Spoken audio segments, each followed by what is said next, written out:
अगर आप एक भी आंसू बहा रहे हैं, मेरा परमेश्वर के पास उसकी चर्चा उसके पुस्तक में लिख लेगा। आज तक आपका बहाया वाला एक एक आंसू व्यर्थ नहीं जाएगा। Praise the Lord. आप सबों को मेरी ओर से जय मसीह की। मेरा नाम आशीष, मैं छत्तीसगढ़ से हूँ। आज हम लोग छोटे से एक स्टोरी को सुनेंगे और हम लोग उस विषय में जब सुनेंगे तो आप लोग सब ध्यानपूर्वक इस छोटे से विषय में मनन कीजिएगा। आइए हम अपने आंखों को बंद करें। वचन में जाने के पहले हम प्रार्थना करेंगे। प्रिय प्रभु, फिर से एक बार दुआ करते हैं। सेनाओं का यहोवा, सर्वसंपन्न परमेश्वर, आपके वचन के गहरे रहस्यों को खोलिए, हमारी सारी ज़रूरतों को पूरी कीजिए, क्योंकि हमारा जीवन पिता परमेश्वर सब लोग जैसा नहीं है। हमारा जीवन व्यर्थ है, फिर भी तू हमें इतना ज़्यादा वैल्यू देकर चुनकर अपने पास रख लिया, इसके लिए धन्यवाद पिता। हम लोग जो स्टोरी सुनेंगे, जो वचन सुनेंगे, उसमें तू हमारे साथ और संग रह के चला।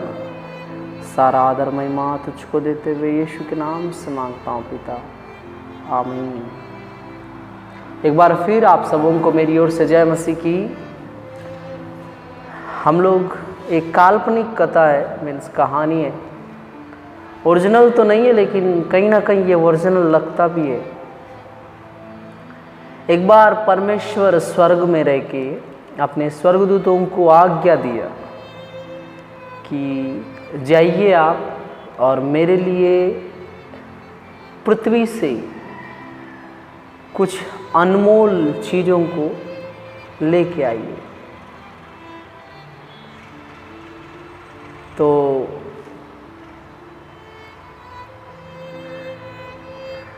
बात ऐसा हुआ कि सारे स्वर्गदूत डिसाइड किए कि पृथ्वी में जाएंगे, परमेश्वर के लिए कुछ अनमोल वस्तुएं लेके आएंगे। एक व्यक्ति गए, एक व्यक्ति के पास बहुत सारा धन था। एक स्वर्गदूत उस व्यक्ति के पास गए और सोना और चांदी लेकर परमेश्वर के पास गए। उसके बाद दूसरा स्वर्गदूत क्या किया? राजाओं का ज़माना था, मोतियों को, हीरा मोतियों को ज़्यादा इम्पोर्टेंस दिया जाता था। दूसरा स्वर्गदूत क्या किया? शायद परमेश्वर को हीरा मोती ज़्यादा इम्पोर्टेंट है, इसलिए ये स्वर्गदूत हीरा मोतियों को लेके परमेश्वर के पास चला गया। फिर तीसरा व्यक्ति के पास जब गए तो देखे कि ये व्यक्ति के पास वस्त्र बहुत अच्छे हैं। तो इन्होंने मलमल के वस्त्रों को एक स्वर्गदूत लेके परमेश्वर के पास चला गया। फिर देखा कि परमेश्वर के पास ले जाने के बाद कि कुछ और स्वर्गदूत है, फिर ला रहे हैं, कोई क्या बोलना चाहिए, घोड़ों को ला रहा है। लोगों के परमेश्वर को शायद घोड़े पसंद हो, कोई मीन्स पशुओं को। फिर कोई क्या बोलना चाहिए, बर्तनों को ला रहे हैं, कोई कुछ ला रहे हैं। बहुत सारे आइटम आ गए, लेकिन एक व्यक्ति से स्वर्गदूतों को ये पता नहीं था कि कौन सा चीज़ ले जाना चाहिए जिससे परमेश्वर को बहुत पसंद आएगा। सब लोग अलग अलग चीज़ ले जा रहे थे। एक स्वर्गदूत बोला कि मैं यूनिक कुछ ले जाऊंगा, ऐसा कुछ ले जाऊंगा कि लगना चाहिए सबसे हटके। तो एक व्यक्ति के घर के बगल से जा रहा था और देखा कि वो व्यक्ति बिलख बिलख के रो रहा है और परमेश्वर को पुकार रहा है। वो व्यक्ति ना पूरा अमीर है ना पूरा गरीब है, लेकिन उसके घर में एक ही सोने का कटोरा था, सोने का। और सोचा कि परमेश्वर सोने चांदी तो सब लाए, मैं इस बिलख बिलख रोने वाले व्यक्ति के आंसुओं को ले जाता हूँ। और ये जब रो रहे थे, इन्होंने कुछ आंसुओं को पकड़े और परमेश्वर के पास ले गए, पेश किए। परमेश्वर निरीक्षण करने निकले, कई लाखों चीज़ें, 1 सेकंड में परमेश्वर सबको निरीक्षण किया और सबको रिजेक्ट किया। और ये जो लास्ट स्वर्गदूत सोने के कटोरों में आंसुओं को ले जा रहे थे, ये सबसे लास्ट में, उधर कहीं लास्ट लाइन के लास्ट में खड़े। परमेश्वर कई लाखों चीज़ों को रिजेक्ट कर, सोना को रिजेक्ट कर दिया, चांदी को रिजेक्ट कर दिया, हीरा मोती जेवरात को रिजेक्ट कर दिया, धन को रिजेक्ट कर दिया, घोड़ों को, पशुओं संबंधित सब चीज़ को रिजेक्ट कर दिया, पक्षियों संबंधित सब चीज़ को रिजेक्ट कर दिया, अच्छे अच्छे वस्त्रों को रिजेक्ट कर दिया। कोई रथ लाया, कोई क्या बोलना चाहिए, कोई अच्छा खासा बंगला को उठा के लाया होगा, यानी जो भी संसार में मिलते हैं सब चीज़ जो परमेश्वर के सामने पेश किया गया, वो सबको रिजेक्ट कर दिया गया।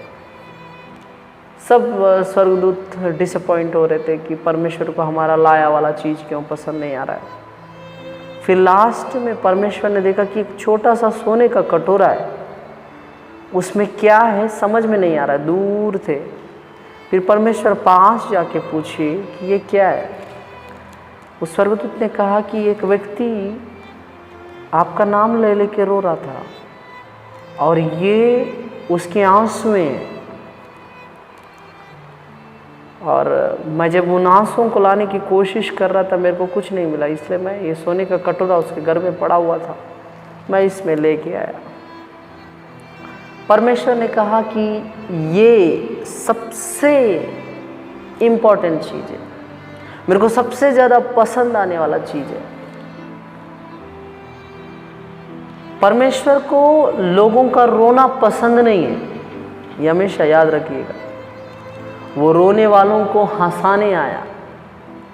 बंदी गृह में रह के जो जेल में है, उनको छुड़ाने आया। तो मेरा परमेश्वर को रोना पसंद आने वाला चीज़ नहीं है, लेकिन कोई व्यक्ति परमेश्वर के लिए रो रहा है और वो रोते समय जो आंसू निकल रहे हैं, वो आंसू परमेश्वर को बहुत इम्पोर्टेंट है। ये मगरमच्छ के आंसू नहीं है कि हम लोग एक्टिंग में बहा दे रहे हैं, टीवी एक्टर लोग ग्रीसिंग लगा के या कुछ भी लगा के निकाल रहे हैं, वो आंसू नहीं है। एक व्यक्ति जब परमेश्वर को बुलाता है अपने तन मन धन से, मीन्स सब कुछ लगा देता है, कुछ नहीं होता, तब ये व्यक्ति रोना स्टार्ट करता है, हे पिता तू मेरे लिए क्या कर सकता है, मेरा जीवन पापीमय जीवन है, मेरे जीवन में कोई इम्पोर्टेंट चीज़ नहीं है, मैं तेरे लायक नहीं था, तूने मुझको छुड़ाया, बचाया, सिखाया, पिता परमेश्वर सब कुछ किया। ये एक व्यक्ति परमेश्वर के सामने बिलख बिलख के रोना परमेश्वर को बहुत अच्छा इसलिए लगा, बहुत इम्पोर्टेंट इसलिए लगा, क्योंकि कोई भी व्यक्ति बिना किसी व्यक्ति को चाहे, मोहब्बत किए, एक अगापे प्रेम नहीं है तो वो व्यक्ति रो नहीं सकता, और वो भी परमेश्वर के लिए जिसको वो कभी देखा नहीं है। आज मैं ये वचन सुनने वाले सबसे बोलना चाहूँगा कि आप लोग रो रहे होंगे आंसुओं के साथ, आप प्रभु के भवन में प्रार्थना में बैठ रहे होंगे। मेरा प्रभु आपके आंसुओं को अपने कुप्पी में रखता है। आइए हम लोग एक वचन देखेंगे, भजन संहिता 56 का 8। तूने मेरे मारे मारे फिरने का हिसाब रखता है, तू मेरे आंसुओं को अपनी कुप्पी में रख ले, क्या उनकी चर्चा तेरी पुस्तक में नहीं है। यह भजन लिखने वाला दाऊद का भजनकार इस भजन के विषय में जब गा रहे हैं, वहाँ क्या लिखते हैं कि तू मेरे मारे मारे फिरने का, मेरे अकेलेपन को, हाँ, मेरे जीवन के खालीपन को, एम्प्टीनेस को जान रहा है खुदा। हो सकता है वो धनवान व्यक्ति है, वो गरीब व्यक्ति जिसके आंसू बह रहे थे और स्वर्गदूत उस आंसुओं को ले गए। वो व्यक्ति के पास सब कुछ होगा, लेकिन वो व्यक्ति प्रभु के लिए रो रहा है। उसके घर में अगर सोने का कटोरी है, कहीं ना कहीं मिडिल क्लास फैमिली वाला तो है, फिर भी वो परमेश्वर के लिए रो रहा है। हमारे यहाँ क्या लिखता है, तूने मेरे आंसुओं को अपनी कुप्पी में रख ले, और क्या उसकी चर्चा तेरी पुस्तक में नहीं है? अगर आप एक भी आंसू बहा रहे हैं, मेरा परमेश्वर के पास उसकी चर्चा उसके पुस्तक में लिख लेगा। आज तक आपका बहाया वाला एक एक आंसू व्यर्थ नहीं जाएगा,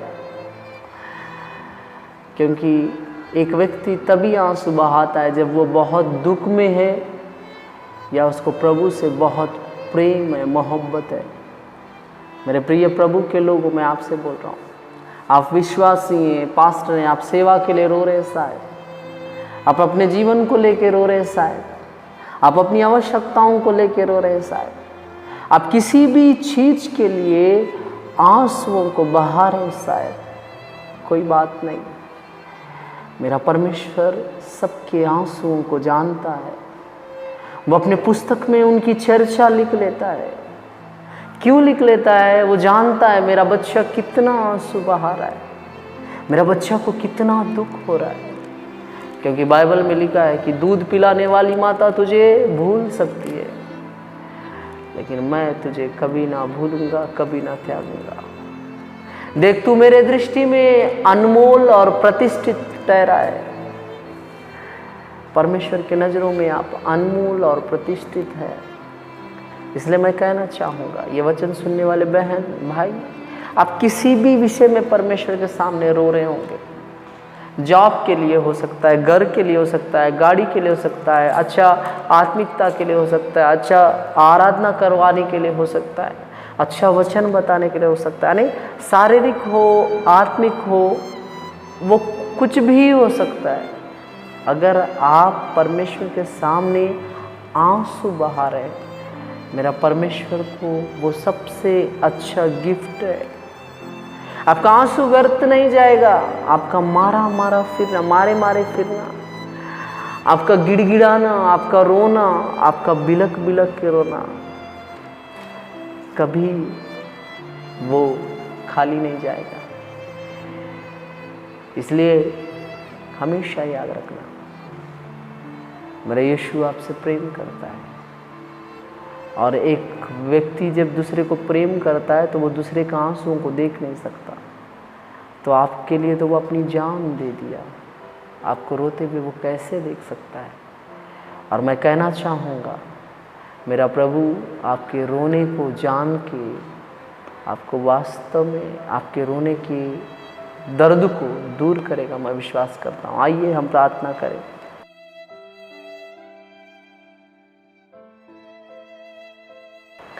प्रिय प्रभु, फिर से एक बार दुआ करता हूँ, प्रेमी खुदा,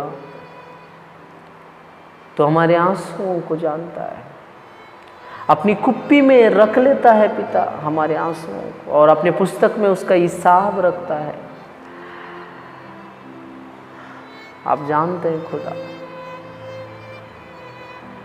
आप वास्तव में हमारी आंसुओं को जान के हमारी सारी ज़रूरतों को, हमारी आवश्यकता की सारी बातों को, वो आत्मिक हो, शारीरिक हो, जो हमारे लिए भला है, सब कुछ जानते हैं पिता। इसलिए हमारे आंसुओं को जानकर हमारे लिए तो सब कुछ करेगा कल की। ये सारी दुआ यीशु के पाक पवित्र मीठे नाम से मांगते हैं पिता। आमीन, आमीन, आमीन।